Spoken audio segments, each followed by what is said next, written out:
శుక్రవారం రోజు ఏం చేసినా చేయకపోయినా ఈ చెట్టును తాకితే చాలు లక్ష్మీదేవి అనుగ్రహం కలుగుతుంది. లక్ష్మీదేవి మీ ఇంట్లో తిష్ట వేస్తుంది. మీ ఇల్లంతా అఖండ ఐశ్వర్యంతో నిండిపోతుంది. మీకున్న దరిద్ర బాధలన్నీ కూడా పోతాయి, కష్టాలన్నీ పోతాయి. మీరు ఎప్పటి నుండో అనుభవిస్తున్న సమస్యల నుండి బయటపడగలుగుతారు. కోరిన కోరికలు నెరవేరుతాయి. తరతరాలకు తరగని ఐశ్వర్యం వస్తుంది. హిందువులు అన్ని జీవాలలోనే దేవుణ్ణి చూస్తారు. అందువల్లనే ఆవులు పూజనీయ జంతువులయ్యాయి. అలాగే కొన్ని పర్వతాలు పుణ్యస్థలాలయ్యాయి. కొన్ని నదులు పుణ్య నదులయ్యాయి. వాటికి ఆ పవిత్రత ఏ విధంగా వచ్చిందో వివరించే కథలు కూడా ఉన్నాయి. అలాగే చెట్లల్లో కూడా దేవుణ్ణి చూస్తారు. కొన్ని చెట్లను దేవతా వృక్షాలు అన్నారు. నిజానికి చెట్లు భూమి మీద సౌరశక్తిని గ్రహించుకునే గ్రంథాల్లో ముఖ్యమైనవి. అవి మనకు కాయలు, పండ్లు ఇవ్వడంతో పాటు వంట చెరుకుని ఇచ్చి మానవాళి మనుగడకు ఎంతగానో తోడ్పడుతూ ఉన్నాయి. అయితే చెట్లకు కూడా మనుషుల మాదిరి ఆనందము, బాధ వంటివి ఉంటాయని మనువు పేర్కొన్నారు. ఈ విషయం ఆధునిక విజ్ఞాన శాస్త్రరీత్యా కూడా నిరూపితమైనది. భారతీయులు ఋషులు సైతం కొన్ని వృక్షాలను పవిత్రమైనవిగా పేర్కొన్నారు. మన భారత భూమిలో అనేక రకాలైన మొక్కలు, వృక్షాలు ఉన్నాయి. వాటిల్లో చాలా రకాల శక్తులు దాగి ఉన్నాయి. మొక్కలు, వృక్షాలు అనేటివి మానవ జాతి కోసం ఈశ్వరుడిచ్చిన వరంగా మనం చెప్పుకోవచ్చు. మొక్కలు, వృక్షాలు ఆక్సిజన్ను వదులుతుంటాయి, శుద్ధమైన గాలిని ఇస్తాయి. మొక్కల్లో అనేక చమత్కార గుణాలు ఉన్నాయి. మొక్కల యొక్క పూలు, ఫలాలను మనం అనేక రోగాల విముక్తి కోసం కూడా వినియోగిస్తూ ఉంటాము. చాలా ఏళ్ళుగా దగ్గని మొండి రోగాలను కూడా ఔషధాలు తగ్గిస్తాయి. అయితే కొన్ని మొక్కలను తాకితేనే చాలు దౌర్భాగ్యం, దరిద్రం పోతాయని శాస్త్రాలు చెప్తూ ఉన్నాయి. అంతేకాదు కొన్ని రకాల మొక్కల దగ్గరికి వెళ్ళి నిలబడితే చాలు మనశ్శాంతి కలుగుతుంది. ఇంకొన్ని రకాల మొక్కల దగ్గరికి వెళ్ళి గాలిని పీల్చుకుంటే ఆరోగ్యం మెరుగుపడుతుందని ఆయుర్వేద శాస్త్రాలు కూడా చెప్తూ ఉన్నాయి. కనుక మొక్కలు చాలా విశిష్టమైనవి. ప్రతి మొక్క ఒక గొప్పదే. దేని ప్రత్యేకత దానికే ఉంటుంది. ఏ మొక్కను కూడా పనికిరాదని చెప్పడానికి లేదు. మనం పిచ్చి మొక్కలుగా చూసే మొక్కలలోనే ఆయుర్వేదంలో ఎన్నో రకాల మందులు చేస్తారు. ఒక్కో రకమైన మొక్కకు ఒక్కొక్క రకమైన విశిష్టత ఉంటుంది. అంటే లక్ష్మీదేవికి ఎంతో ఇష్టమైన శుక్రవారం రోజు ఏం చేసినా చేయకపోయినా ఈ మొక్కను తాకితే చాలు కష్టాలు, బాధలు పోతాయి. లక్ష్మీదేవి అనుగ్రహంతో తరతరాలకు తరగని సంపదలు వస్తాయని పండితులు చెప్తున్నారు. మరి ఆ మొక్క ఏమిటో ఇప్పుడు ఈ వీడియోలో వివరంగా తెలుసుకుందాం. అంతకన్నా ముందు లక్ష్మీదేవిని పూజించటం ఆపేస్తే ఏం జరిగే తెలిపే పవిత్ర కథను విందాం. ఫ్రెండ్స్, ఫస్ట్ అయితే వీడియోకి ఒక లైక్ కొట్టి మా ఛానల్ని కూడా సబ్స్క్రైబ్ చేసుకొని మాకు సపోర్ట్ చేయండి. పూర్వం రామయ్య, సీతమ్మ అనే ఇద్దరు దంపతులు ఉండేవారు. వీరు రామాపురం గ్రామ నివాసులు. వారు ధనవంతులు. రామయ్యలో గర్వం, అహంకారం ఏమాత్రం కూడా ఉండేటివి కాదు. సీతమ్మ కూడా భర్తకు అన్ని విధాలుగా తగినవి. లక్ష్మీదేవి అంటే వారికి భక్తి ఎక్కువగా. అందుచేత వారు ప్రతిరోజు తప్పకుండా లక్ష్మీదేవిని పూజిస్తూ ఆరాధిస్తూ ఉండేవారు. వారికి గోపాలం అనే కొడుకు ఉండేవాడు. ఒక్కడే కొడుకు కావడంతో అతన్ని గారాబంగా పెంచసాగారు. గోపాలం కొంతకాలానికి పెద్దవాడయ్యాడు.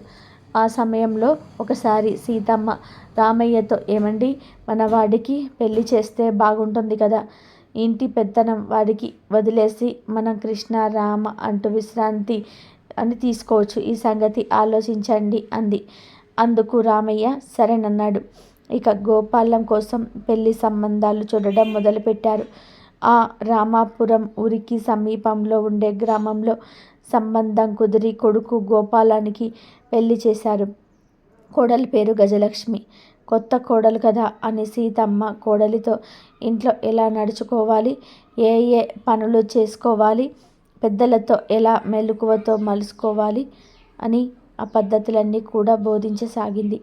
ఒక రోజున సీతమ్మ కోడలితో, చూడమ్మా, లక్ష్మీదేవి మన ఇంటి ఇలవేల్పు. నీవు ప్రతిరోజు లక్ష్మీదేవిని పూజించటం మర్చిపోకు అని వివరాలు చెప్పి ఇంటి పెత్తనం మొత్తం కూడా ఆమెకి వదిలిపెట్టి ఓ ప్రక్కన పాకలో విశ్రాంతి తీసుకోసాగారు వృద్ధ దంపతులు. అలా కొన్ని రోజులు గడిచాయి. గజలక్ష్మి గయ్యాలిదని మొదట ఎవరికి తెలియదు. అత్త మామలు బోధించిన పద్ధతులు ఆమెకు ఏమాత్రం కూడా నచ్చలేదు. ఇంట్లో కసువు ఊడ్చడం కానీ, ఇంటి బయట ముగ్గులు వేయడం కానీ, లక్ష్మీదేవిని పూజించటం కానీ, పూర్తిగా మానేసింది గజలక్ష్మి. పేరుకు గజలక్ష్మి, కానీ లక్ష్మీదేవిని పూజించే మంచి మనసు ఆమెకు లేదు. గయ్యాలి అయిన గజలక్ష్మి అత్త మామలు 3 పూటలా తిని ఊరికే కూర్చోవడం సహించలేకపోయింది. ఎలాగైనా సరే అత్త మామలను ఇంటి నుంచి తరిమి వేయాలని ఆమె ఉద్దేశం. ఆ కారణంగా ఆమె ఇంట్లో పనులు ఏవీ చేయకుండా మంచంపై కూర్చోవడం మొదలుపెట్టింది. రోజు భార్య చేష్టలు తను పెట్టి చూస్తున్న గోపాలానికి ఇదేమీ అర్థం కాలేదు. గజలక్ష్మి చక్కని చుక్క. ఆమె అందానికి ముగ్ధుడైన గోపాలం భార్యను ఎదిరించలేకపోయాడు. తన భర్త తను చెప్పినట్టు చేస్తాడని, తన మాట జవదాటడని తెలుసుకున్న గజలక్ష్మి ఈసారి అందరి ముందు తన గయ్యాలితనాన్ని ప్రదర్శించింది. అత్తగారు, మీరు కసువ ఊడ్చి అంట్లు తోమండి. మామయ్య, మీరు ఈ సామానంతా కూడా తీసి ఆ గదిలో పెట్టండి అని చాకిరినంతా కూడా వాళ్ళిద్దరినీ చేయమని పురాయించసాగింది. కోడలి ఆజ్ఞ వినగానే రామయ్య, సీతమ్మ ఆశ్చర్యపడ్డారు. కోడలి గయ్యాడితనం తెలుసుకొని వాపోయారు. చూడమ్మా, నీవు వస్తే అధికారం నీకప్పగించి మేము హాయిగా విశ్రాంతి తీసుకోవాలనుకున్నాము. నీవు ఇలా చేయడం పద్ధతి కాదు అన్నారు వృద్ధ దంపతులు. కానీ గయ్యాలి కోడలు గజలక్ష్మి ఎవరి మాటలను కూడా లెక్క పెట్టడం లేదు. ఆనాటి నుండి అత్తమామల మాటలకు ఎదురు చెప్పడం, సూటిపోటి మాటలు అనటం, తిట్టడం సాగించింది గజలక్ష్మి. ఈ సంగతిని కొడుకుతో చెప్పారు తల్లిదండ్రులు. అందుకు గోపాలం భార్యను ఏం అనలేకపోయాడు.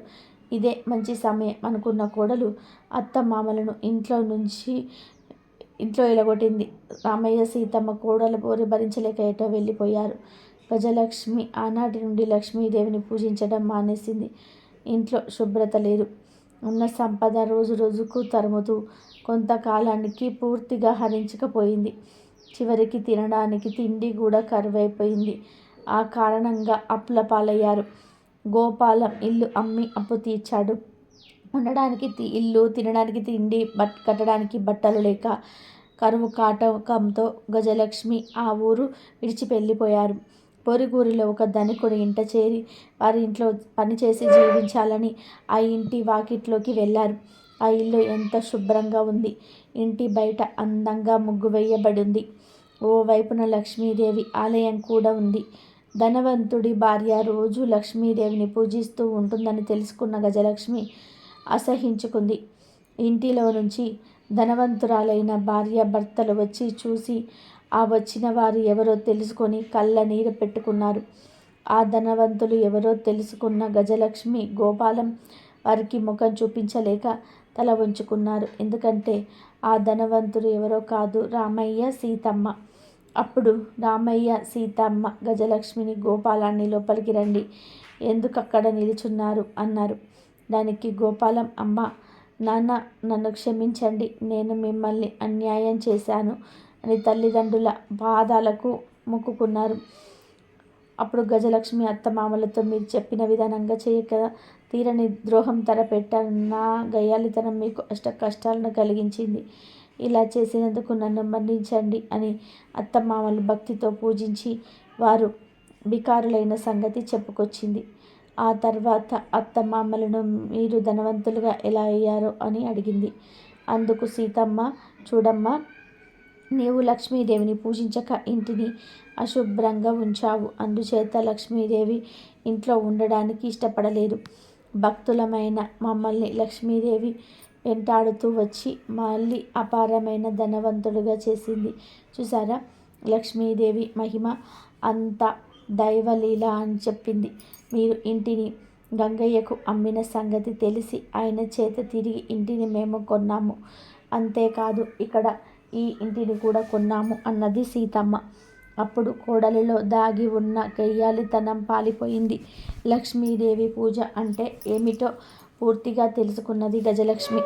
ఆనాటి నుండి అత్తమామలను సేవిస్తూ, లక్ష్మీ పూజ చేస్తూ, ఇల్లు వాకిలి శుభ్రంగా ఊడ్చి ముగ్గులు వేస్తూ ఇంటిని శుభ్రంగా చేస్తుంది.